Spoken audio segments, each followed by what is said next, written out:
Telugu young directors ఛానల్కి స్వాగతం సుస్వాగతం. పాతాళ భైరవి స్క్రీన్ ప్లే ఎక్స్ప్లెనేషన్లో భాగంగా ఈ రోజున మనం మూడో ఎపిసోడ్లోకి వచ్చాం. మొదటి ఎపిసోడ్లోనేమో ఓల్డ్ అండ్ ఫిల్మ్స్ దానివల్ల చూస్తే ఉపయోగం ఏంటని చెప్పాను. రెండో ఎపిసోడ్లో first half an hour cinema గురించి ఎక్స్ప్లెయిన్ చేశాను. ఈరోజు ఎపిసోడ్లో మూడో హాఫ్ అన్ అవర్ సినిమా అంటే ఆ తర్వాత అంటే హాఫ్ అన్ అవర్ తర్వాత కథ ఎలా నడిచింది అనే విషయాన్ని నేను చెప్తున్నాను. ఈ ఎపిసోడ్లన్నీ కూడా ఎందుకంటే కొత్తగా వచ్చే దర్శకులకి రచయితలకి సినిమా స్క్రిప్ట్ని సినిమా కథని ఎలా నడుపుతున్నారు అంటే పాత దర్శకులు ఎలా నడిపారు అంటే సక్సెస్ఫుల్ ఫిలిమ్స్ ఇవేమీ దాదాపుగా 50-60 ఏళ్ళ నుంచి జనరంజకంగా ఉన్నాయంటే మామూలు కథలు కాదు. కథ నడిపే విధానంలోనే ఇవాళ కొత్తగా ఉన్న రచయితలు దర్శకులు ఇబ్బంది పడుతున్నారు. కాబట్టి పాత దర్శకులు సక్సెస్ఫుల్గా కథని నడిపించే విధానం, షార్ట్స్ తీసే విధానం, క్యారెక్టరైజేషన్ ఎలా చేసుకొచ్చారు, సంభాషణలు ఎలా తీర్చిదిద్దారు అనే విషయాలను మనం తెలుసుకోవటానికి ప్రతి అంశాన్ని జాగ్రత్తగా చూడవలసిన అవసరం ఉంది. మీరు సినిమా చూడలేదని కాదు, చూడనని కాదు, చూడటం చేత కాదని కాదు. నా ఉద్దేశం ఏంటంటే నా ఎక్స్ప్లెనేషన్ కొద్దిగా విని జాగ్రత్తగా మీరు చూసినట్టయితే కథా నిర్మాణం కానీ కథను నడిపించే విధంగా కానీ తెలుసుకుంటారనే ఉద్దేశంతో ఈ ఎపిసోడ్ చేస్తున్నాను. దయచేసి నా రిక్వెస్ట్ ఒకటే, ఎపిసోడ్ని అలా ఫాస్ట్ ఫార్వర్డ్లో గబగబగబా చూసేసి అయిపోయింది అనుకోకుండా నిదానంగా చూడండి. నేను చెప్పిన కంటెంట్ని అర్థం చేసుకోండి. మళ్ళీ అదే పార్ట్ని సినిమాలో కూడా చూసి మీరు అర్థం చేసుకుని మీ స్క్రిప్టుల్లో ఇంప్లిమెంట్ చేయడానికి ప్రయత్నించండి. ఇదే నేను ఇచ్చేటువంటి ఒక చిన్న రిక్వెస్ట్. ఇలాంటి కంటెంట్ని లైక్ చేసేవాళ్ళు ఎవరంటే వాళ్ళకి షేర్ కూడా చేయండి. పదండి ఎపిసోడ్లోకి వెళదాం. ఇంతకుముందు ఎపిసోడ్లో ఏం జరిగింది, ఇద్దరి మధ్య ఎంత ఘాటు ప్రేమయో అన్నటువంటి పాటతో దర్శకుడు ఏం చేశాడంటే హీరో హీరోయిన్ల మధ్య ప్రేమని ఎస్టాబ్లిష్ చేశాడు. హీరో పాయింట్ ఆఫ్ వ్యూలో 2 సీన్లు వేసి ప్రేమ జనించడం అంటే లవ్ ఎస్ట్ ఫస్ట్ సైట్ హీరో చూశాడు. తర్వాత రాజుగారి ముందు ఇట్లా జోహార్ చేశాడు. అలాగే తండ్రితో పాటు కూర్చున్నప్పుడు అతను డైరెక్ట్గా చూసింది. తర్వాత రెండో సీన్లో వచ్చిన తర్వాత తోటలో వసంత మండపంలో అతను నిర్దిస్తున్నట్టుగా యాక్ట్ చేస్తున్నట్టు కూడా దగ్గరగా చూసింది. అప్పుడే అతను నిద్రలో ఉన్నట్టుగానే ప్రపోజల్ కూడా ఇచ్చేస్తాడు. సో అంటే ఇద్దరికీ కూడా సీన్లు రెండుగా వేసుకుని వచ్చి ఆ తర్వాత ఏం చేశారంటే ఇద్దరి మధ్య ఒక పాటను పెట్టి ఆ పాట ద్వారా వీళ్ళు ప్రేమలో ఉన్నారనే భావనని కలిగించాడు. క్యారెక్టర్లతో పాటుగా మనకు కూడా కలిగించాడు. ఆ తర్వాత కథ ఎలా నడిపించారు అంటే పాత్రల మధ్య ప్రేమ అనే భావనని ఎస్టాబ్లిష్ చేసిన తర్వాత ఈ తోటరాముడు అంటే ఈ రాజకుమారికి ఇష్టమే, రాజకుమారి అంటే ఫస్ట్ లుక్లోనే చూశాడు కాబట్టి హీరోకి కూడా ఇష్టమే అన్న భావన ఉంది. తోటరాముడి మీద ఒక పాజిటివ్ ఒపీనియన్ రాజుగారికి ఉంది. అంటే ధైర్య సాహసాలు ఉన్న ఉజ్జయిని యువకుడు అన్న భావన కూడా ఉంది. కూతురు తెలివితేటల మీద కూడా నమ్మకం కూడా ఉంది. అదేంటో ఎలా జరిగిందో ఆ తర్వాత ఏంటో ఇప్పుడు మనం చూద్దాం. ఆట అయిపోగానే రాజుగారు ఒక చోట కూర్చుని ఉంటాడు హాల్లో. ఆ రాణి గారి దగ్గరకు వస్తుంది. ఏమంటే మనం వాళ్ళ తాంబూలాలు పుచ్చుకుందామా సరదాగా అంటుంది. ఆయన రొమాంటిక్ మూడ్లోకి వెళ్ళి రాణి వాడు చాలా అందంగా ఉన్నావు, ఏంటి సంగతి, వాళ్ళ తాంబూలం ఏంటి పడ్డ పుచ్చుకుందాం అంటే అప్పుడు ప్రపోజల్ చెబుతుంది. తమ్ముడిని కూడా తీసుకొస్తాను రేలంగి క్యారెక్టర్ని, మా తమ్ముడిని మీ అమ్మాయికి ఇచ్చి పెళ్లి చేస్తాను. వీళ్ళమ్మాయే కానీ నేనేమో మగపెళ్లి వారి తరపున మీరు ఆడపెళ్లి వారి తరపున తాంబూలాలు పుచ్చుకుందాం అన్నట్టుగా సంభాషణ స్టార్ట్ చేస్తాను. ఈ లోపుగా ఆయన అంటాడు, సరే నువ్వు అన్నమాట బాగానే ఉంది. చూస్తాడు ఆయన ఒక లుక్ ఇస్తాడు. అంటే వీళ్ళ నా అల్లుడు అన్నట్టుగా ఒక లుక్ ఇస్తాడు. నేను మొదటే చెప్పాను ఇంత ఎపిసోడ్లోనే నటుడి యొక్క టాలెంట్ని ఉపయోగించుకోవటం. ఆయన లుక్ ఏదైతే సిఎస్ఆర్ లుక్ కానీ ఒక టైప్ ఆఫ్ వెటకారపు నవ్వు అంటే వీడా అన్నట్టుగా ఒక నవ్వు, ఒక చిన్న దాన్ని భావాన్ని ధ్వనించేటట్టుగా అంటే ఇండైరెక్ట్గా మాట్లాడే విధానం, ఇవన్నీ నటులు అబ్జర్వ్ చేయాల్సిన అంశాలు. దర్శకులు కూడా అబ్జర్వ్ చేసి యాక్టర్లతో చేయించుకోవచ్చు. అందుకనే అబ్జర్వ్ చేయమని ప్రతి అంశాన్ని అబ్జర్వ్ చేస్తే మనకు అర్థమవుతుందని అంటున్నాను. సరే అమ్మాయిని అడుగుదాం అంటాడు. అనగానే రేలంగా ఒక మాట అంటాడు, ఎద్దును అడిగి గంట కడతావా అంటాడు. అనగానే ఒక డైలాగ్ చెప్తాడు సిఎస్ఆర్, రాణి ఒక బెత్తం ఇక్కడ పెట్టు, వీడు తప్పు మాట్లాడినప్పుడు 2 చురకలు అంటిస్తానంటాడు. అనగానే హీరోయిన్ ఎంట్రీ ఇస్తుంది. నాన్న చురకలు అంటావు ఏంటనా అంటే, అమ్మ నీకు ఒక చిన్న విషయం చెప్తాను, మీ అమ్మ నీకు పెళ్లి చేద్దాం అనుకుంటుంది, సరే నీకు మామయ్య మీద నీ అభిప్రాయం ఏంటంటాడు. అనగానే చెప్తుందన్నమాట. ఆ చెప్పే డైలాగ్ ఏం చెప్తాడంటే, నీకు ఎట్లాంటి వరుడు కావాలో ఆలోచించుకుని చెప్పు అన్నట్టుగా ఒక ఇండైరెక్ట్గా సంజ్ఞ కూడా చెప్తాడనమాట. సరే దాన్ని అట్లా చెప్తే ఉంటుందా అని అంటే సరే డైరెక్ట్గా అడిగినట్టుగా అడుగుతాడు చెప్పడం అమ్మాయితో అయిపోయిన తర్వాత అని అంటే అప్పుడు చెప్తుందనమాట, నాన్న ఎలాంటి వాళ్ళు కావాలి, వీరులు సూర్యులు కావాలి కదా, సూర్యుడు నా పేర్లే అంటాడు. కత్తి ఇట్లా దుయ్యంగానే పారిపోతాడు, అందరూ నవ్వుకుంటారు. సరే ఏంటి మా వాడంటే అట్లా చిన్నతనం చేస్తున్నారా అని రాణిగారు కొంచెం కినుకు వహిస్తే అప్పుడు రాజ్ కుమార్ అంటుందన్నమాట, సరే తెలివితేటలకు ఒక చిన్న ప్రశ్న అడుగుతాను సమాధానం చెప్తాడా అంటే, పిల్లికి ముందు పిల్లి మధ్య పిల్లి వెనక పిల్లి అని ఒక చిన్న పొడుపు కథ అలా చెప్తుంది. చెప్తే ఆయన కన్ఫ్యూజ్ అయిపోయి సమాధానం చెప్పలేకపోతాడు.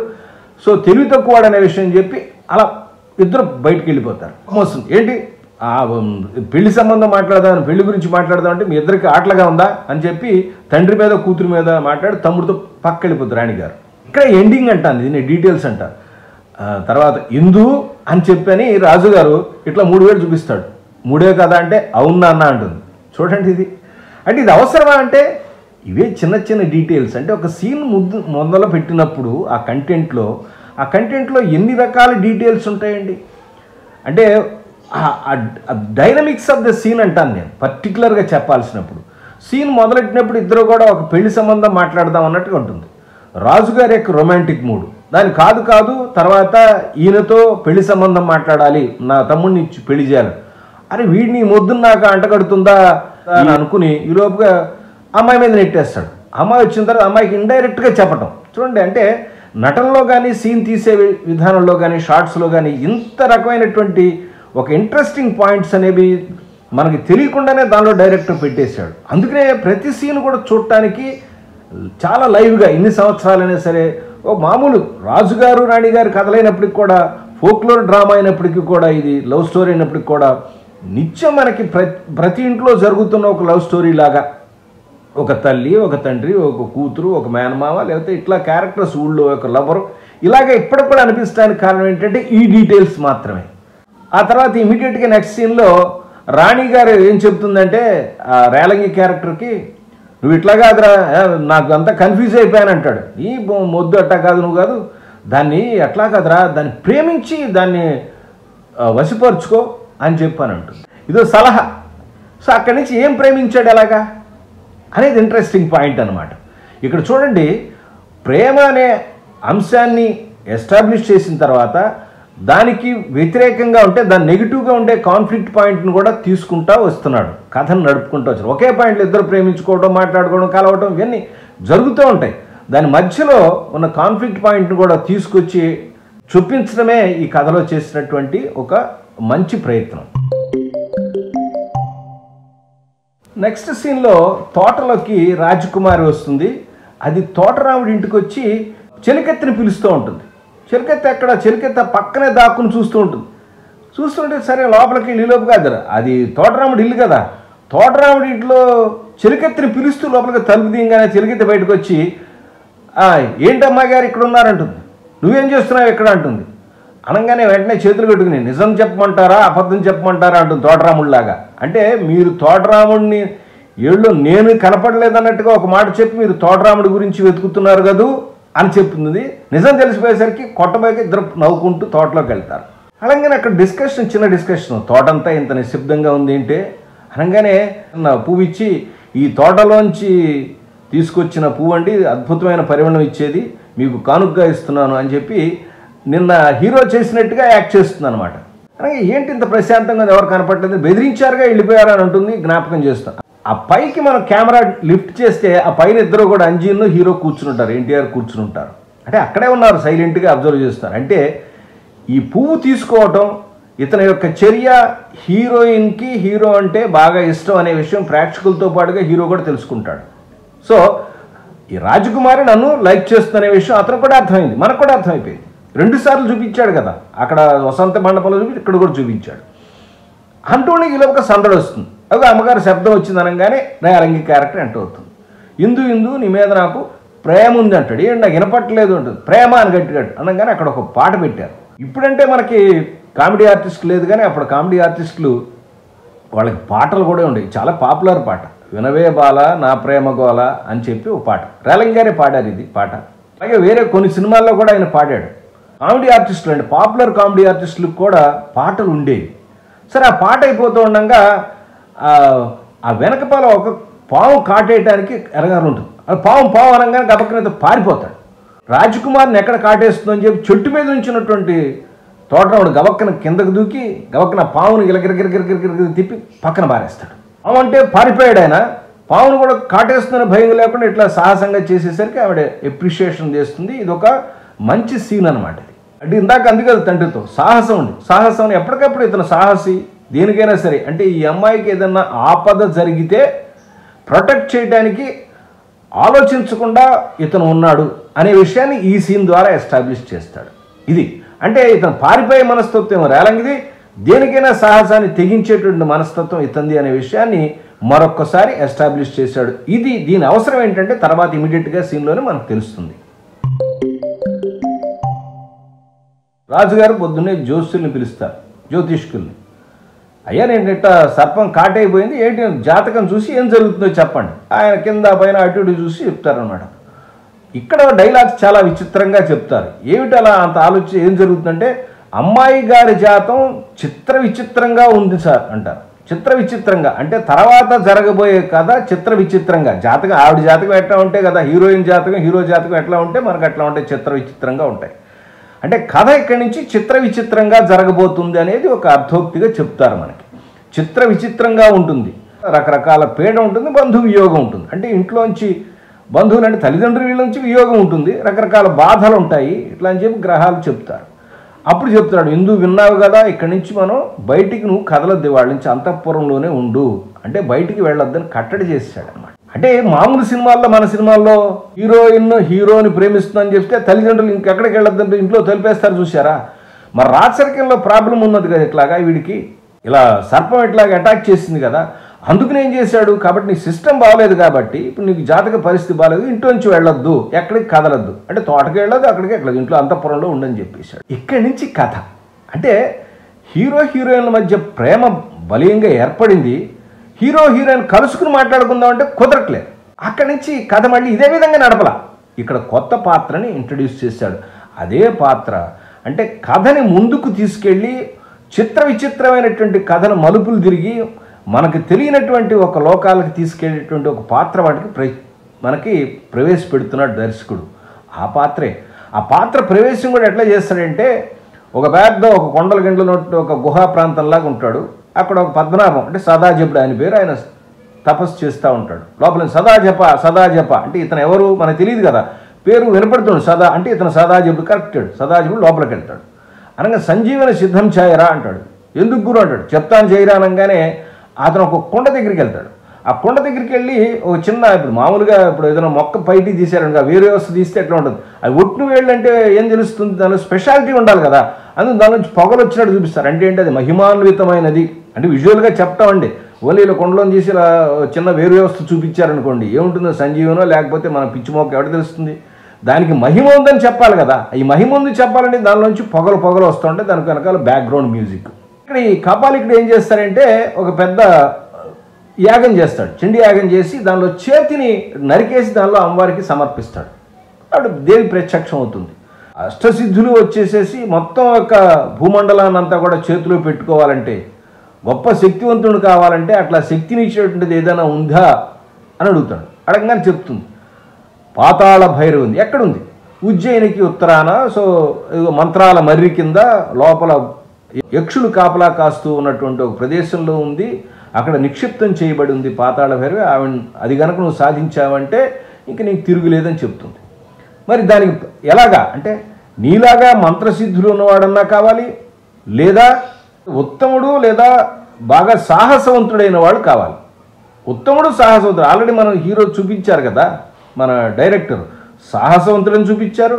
హీరో సాహసం అంటే ఏం చేస్తాడు సార్, కరసాము చేయగలడు, కత్తి యుద్ధం చేయగలడు. ఇప్పుడు మనం అంటే మాట్లాడుకుంటున్నాం, సినిమాలు చూసేసాం కాబట్టి. ఒక కాలంలో ఆ కాలంలో రాజుగారితో ఏదైనా తేడా వస్తే తెల్లారిపోద్ది తల నరికించేస్తారు. అలాంటి టైంలో రాజకుమారికి ఈయన ప్రేమలో పడ్డాడంటే ఎంత సాహసం అది. రాజకుమార్ని ఒక కామన్ మ్యాన్, ఒక పూర్ తండ్రి కూడా లేని ఒక వ్యక్తి రాజకుమారుని కోరుకోవడం ఎంత సాహసం. కోరుకోవడం సాహసమే కాదు, అతని వ్యక్తిత్వం కూడా సాహసం. ఏదైనా ఉంటే చేయాలంటే గబక్కన ప్రజల కోసం చేస్తాడు, తను నమ్మిన వాళ్ళ కోసం, ప్రేమికుల కోసం చేస్తాడు. సాహసం అనే విషయాన్ని చూపించాం కదా. సో అతను ఎక్కడున్నాడు, వెంటనే సదాశివుని పిలుస్తాడు, సంజీవుని అంటాడు, సంజీవుని అంటించి చేయి అంటించుకుంటాడు. అంటే ఇతనికి మహిమలు ఉన్నాయి. ఈ పాత్ర కేవలం దేవుని ప్రత్యక్షం చేసుకోవటమే కాదు, ఇలాంటి యాగాలు యజ్ఞాలు చేయటమే కాదు, ఇతను ఇలా మంత్రసిద్ధులు కలిగి ఉన్నాడే విషయాన్ని మనం ఈ సీన్ మొత్తంతో కూడా ఇతను ఎంత పవర్ఫుల్ మాంత్రికుడు అనే విషయాన్ని ఎస్టాబ్లిష్ చేస్తాడు. తర్వాత ఎక్కడున్నాడటండి సాహసి అని అంటే మళ్ళీ హాల్లోకి వచ్చి ఆయన గుహలో వేరే ప్రాంతానికి వస్తాడు. ఇద్దరు కూడా శిష్యుడితో పాటు వస్తాడు. సాహసి కనుక దొరకాలంటే అప్పుడు అంటాడు పక్కన పద్మనాభం గారు, సాహసులతో పెట్టుకుంటే మనకే మోసం వస్తుందో గురువు ఆలోచించండి, ఆయన నోరు మీరా అంటాడు. అంటే ఏంటి, సాహసితో కనుక నువ్వేదైనా ఇట్లాంటి పిచ్చి పని చేస్తే అతను సాహసంతో మనం ఎరగదీస్తాడు, జాగ్రత్త అన్నీ చెప్పటం.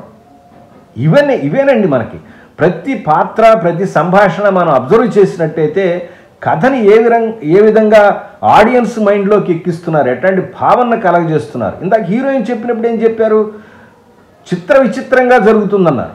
సాహసి కావాలి, సాహసి దొరుకుతాడు, ఎవరు మన హీరో దొరుకుతాడు. దొరికితే ఏం జరుగుతుంది నీకు అనే విషయాన్ని పక్కన సదాశివుడు క్యారెక్టర్ చెప్పిస్తాడు. చాలా జాగ్రత్త, నీకే మోసం, మొదటికే మోసం వస్తాడని ఒక టెలిస్కోప్ లాంటి దానిలో చూస్తాడు. చూస్తే అప్పుడు హీరో అలా పైకెక్కుతుంటాడు, అంతఃపురం పైకెక్కుతుంటాడు. ఎక్కడున్నాడు గురు, ఉజ్జయినిలో ఉన్నాడు రా.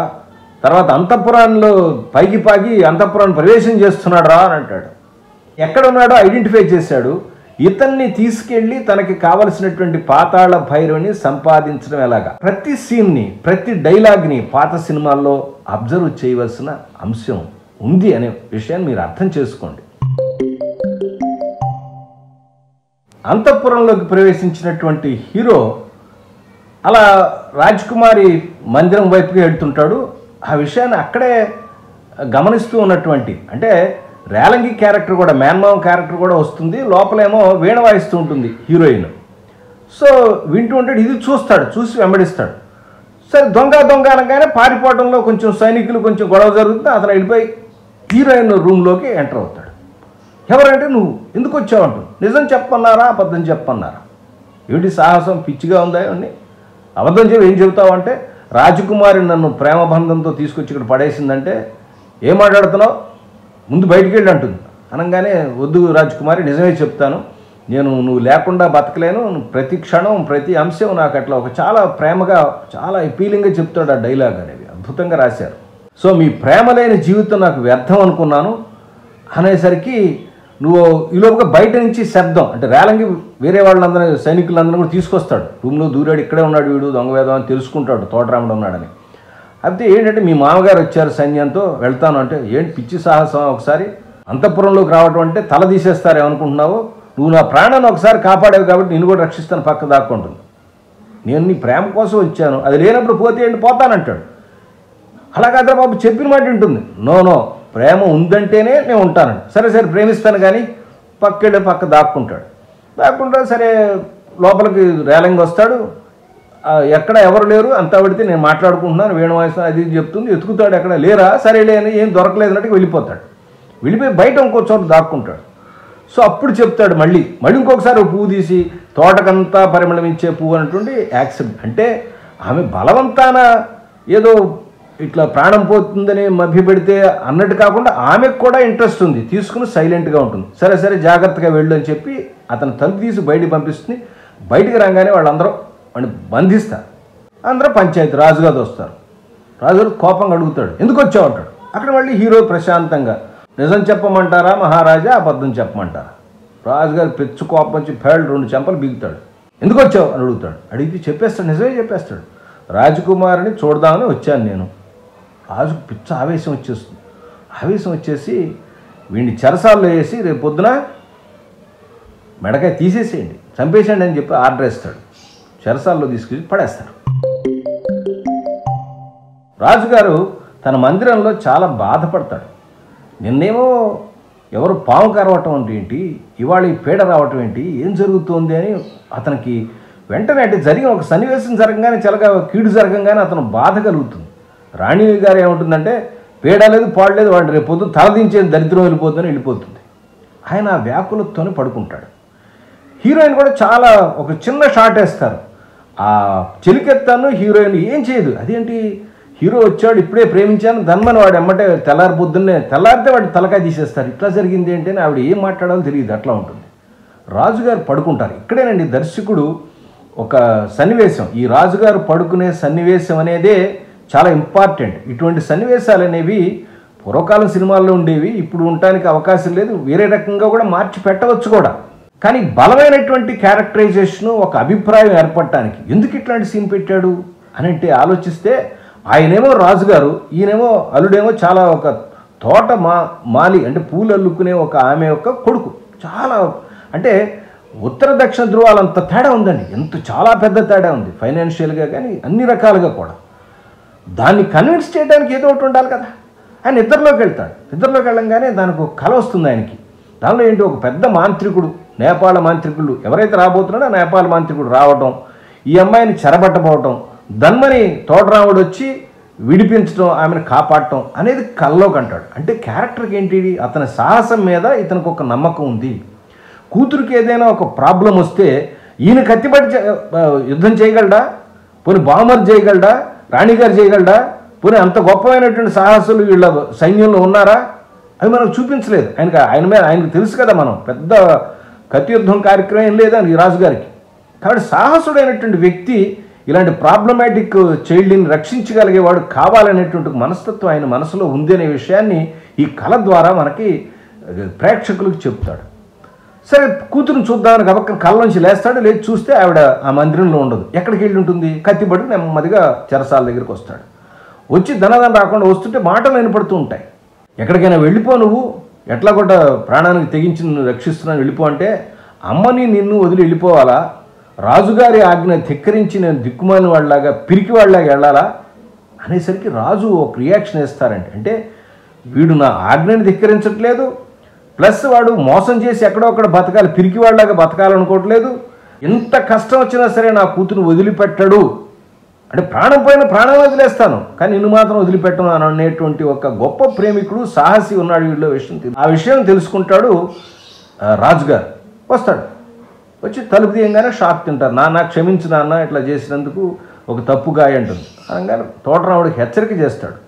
రాజుగారి కూతుర్ని ప్రేమించడమే సాహసం అనుకుంటున్నావా, అదే గొప్పతనం అనుకుంటున్నావు, ప్రేమ అనుకుంటున్నావా, ఏమనుకుంటున్నావు, నీ తాహత చూసుకోవద్దు, నీ దగ్గర డబ్బు ఉన్నదా, పరివారం ఉందా, నీ రాజ్యభోగాలు ఉన్నా, అన్నీ ఉన్నాయా అంటే అవన్నీ సాధించుకురా, అప్పుడు ఈ ప్రపోజల్ తీసుకురా, అప్పుడు నీ గురించి ఆలోచిస్తాను అంటాడు.